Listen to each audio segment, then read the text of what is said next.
السلام عليكم.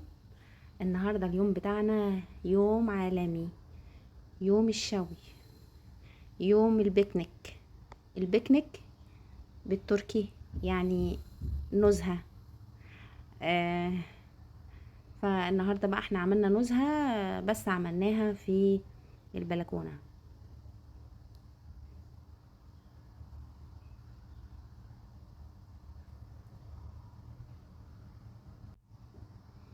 اتجمعنا وقلنا نعمل ايه، حفلة شوي كده بسيطة و... وناكل كده مع بعض. عملت بقى ايه حاجات جميلة النهاردة. انا بقى تبلت فراخ،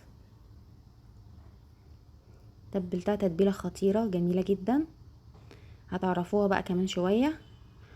وعملت بقى كمان سلطة طحينة، وعملت تومية عالمية حلوة قوي قوي وهتعجبكم ان شاء الله. انا عملتها قبل كده مع الشاورما الدجاج، بس النهاردة برضو ايه عملتها بقى مع الفراخ المشوية. يعني قلنا تغيير كده ونغير النفسية. شايفين التومية وجمالها؟ شايفين؟ ولا اجدع من بتاعة المطاعم السورية؟ طب احنا بنتعلم منهم. ودي بقى سلطة الطحينة برضو العالمية، الكل اشاد صراحة. يلا بقى شوفوا بقى انا عملت ايه. عندي بصل، وعندي طماطمية قشرتها، وعندي قرون فلفل، وعندي ليمون، وعندي توم مفروم.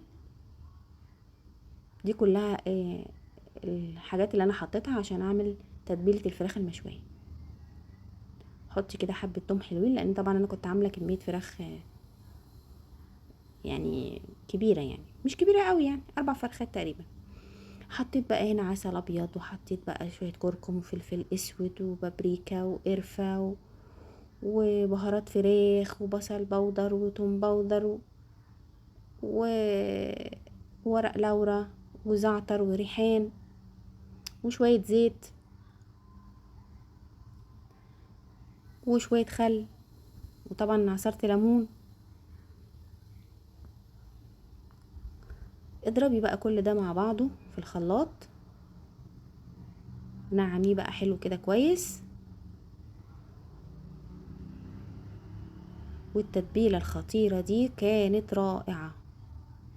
وزودي طبعا الملح كده عشان تطلع ايه الحياء بتاع الفراخ كده، تبقى كده شاربة كده من التتبيلة كويس قوي وطعمها كده يكون جميل، ما تبقاش دلعة يعني.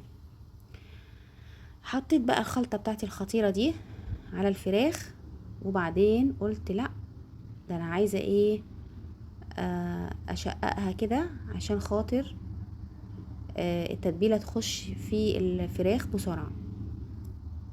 فعلا عملت كده، شققتها كلها. وما شاء الله الفراخ دي كانت كبيرة مش صغيرة، يعني تقريبا كيلو 800 تقريبا. فاحنا في الحالة دي بنحب ان احنا نديها غلوة على النار عشان نضمن ان هي يعني ايه مبقاش فيها دم وتكون مستوية يعني. فعلا انا عملت كده، خلاص تبلتها كويس جدا وسبتها بقى شوية كده، وبعد كده رحت حطيتها على النار. خدت غلوتين كده ورحت طافية عليها، سبتها بقى خالص لما ايه هديت بقى وبردت.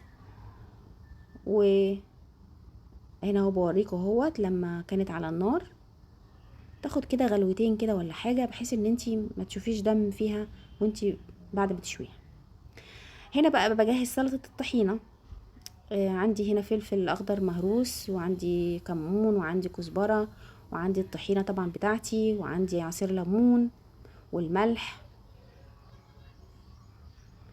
وشوية خل وشوية زيت. كل ده هتحطيه في الكبة بتاعتك او في البلندر، وزودت طبعا مية، وهتضربي ده كله مع بعضه، وهتشوفي طبعا السمك بتاعها، هتشوفي محتاجة ملح، محتاجة توم، محتاجة، هتشوفي الطعم اللي انت عايزاه. طبعا هرست الفلفل الاخضر اللي انا حطاها دي، انا كنت عاملاها قبل كده في القناه، طعمها خطير جدا، وحاطه عليها هي اصلا كمان عليها توم يعني، وشويه ملح صغيرين. فانتي بتظبطي بقى ايه الحدق كده بتاع الحاجه، وبتدوقيها طبعا، وتشوفي كمان السمك بتاعها. ضربت بقى كل ده بقى كده بالهاند بلندر، وكانت طالعه خطيره.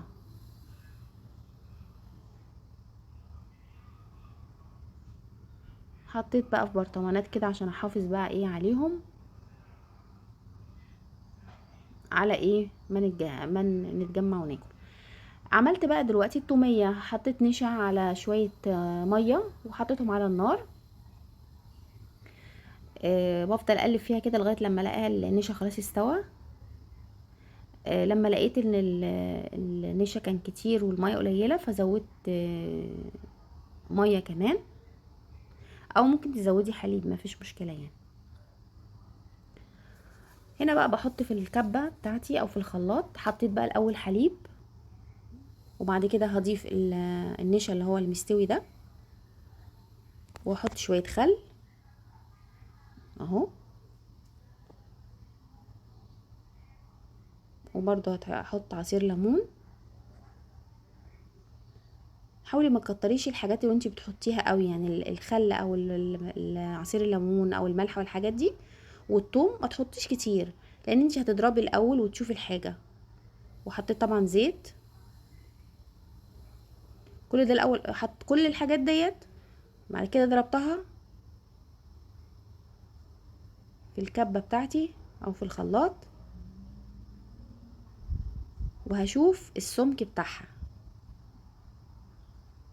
هنا اهو شفت السمك بتاعها، حسيت ان هي ممكن تكون عايزه شويه حليب تاني عادي بتحطي، عايزه توم تاني بتحطي، عايزه ملح، عايزه سنه خل، عايزه سنه ليمون، مفيش اي مشكله. هنا بقى عشان اعملها ناعم قوي عملتها بالهاند بلندر كمان، يعني كملت عليها بالهاند بلندر.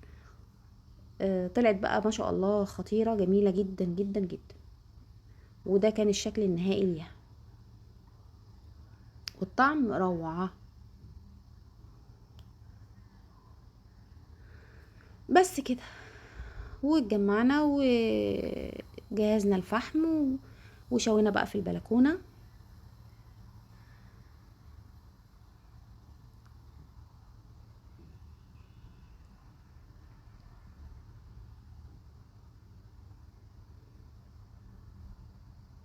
شايفين المنظر؟ يا سلام، ولا الريحة خطيرة، خطيرة خطيرة. والتتبيلة دي رائعة رائعة رائعة بصراحة. انا بشكر في نفسي بقى.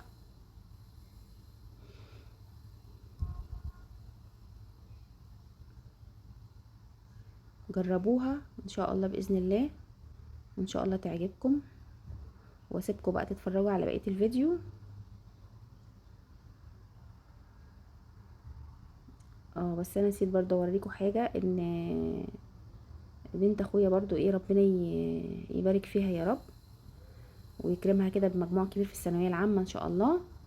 هي اللي عملت لنا السلطة الجميلة بايديها، واختي عملت المكرونة. خليني بس معاكم كده قبل ما اختم معاكم اوريها لكم يعني. اهي عملت المكرونه جميله قوي بالصلصه كده جميله. وده بقى الكاتل عشان نبقى نعمل شاي ولا نعمل اي حاجه. وهنا بقى بنت اختي، بنت اخويا قصدي، العسوله بقى مريومه، بتعمل لنا بقى احلى سلطه من ايديها العسل، طالعه لجدها سيد في عمايل السلطه. ودي بقى شويه مخلل كده اختي الكبيره برضو كانت عاملاهم، فلفل بقى على خيار، حاجه ايه خطيره. وده بقى الشكل النهائي للفراخ بتاعتنا المشوية. وبرضو شوينا بصل وطماطم، وشوينا بطاطس، سلطة الطحينة اهيت والطومية والسلطة والمكرونة، وده مخلي الليمون بتاعي الجميل.